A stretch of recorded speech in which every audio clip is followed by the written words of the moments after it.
क्या कभी आपने पाया है कि आप भविष्य की चिंताओं या बीते हुए कल के पछतावे में इतना उलझ जाते हैं कि वर्तमान का सुख ही छूट जाता है? हम मानसिक रूप से उन चीजों पर नियंत्रण पाने की कोशिश करते हैं जो हमारे हाथ में नहीं होती, और नतीजा सिर्फ बेचैनी और तनाव होता है। आज हम बुद्ध की एक प्रेरक कहानी सुनेंगे।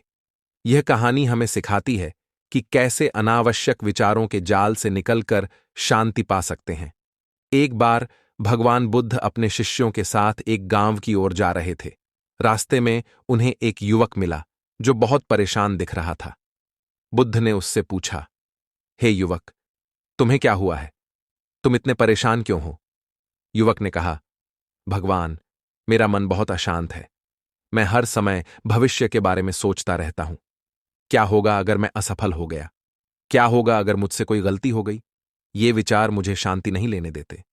बुद्ध मुस्कुराए और बोले, युवक, तुम एक गहरी नदी के किनारे खड़े हो और यह सोच रहे हो कि नदी तुम्हें बहाकर ले जाएगी।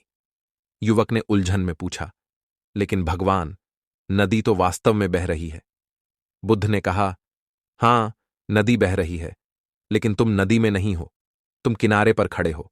उसी तरह भविष्य अभी नहीं आया है, तुम सिर्फ अपने विचारों के बहाव में बह रहे हो। युवक को थोड़ा समझ आने लगा। बुद्ध ने उसे समझाया, अतीत बीत चुका है और भविष्य अभी अज्ञात है। तुम्हारे पास सिर्फ वर्तमान है, उसी पर ध्यान दो। जो हो रहा है उसे स्वीकार करो। अपने कर्मों पर ध्यान दो, परिणामों की चिंता मत करो।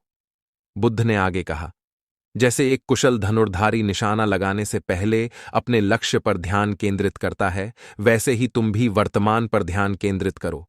अपने लक्ष्य को याद रखो, लेकिन रास्ते में आने वाले हर विचार पर मत उलझो।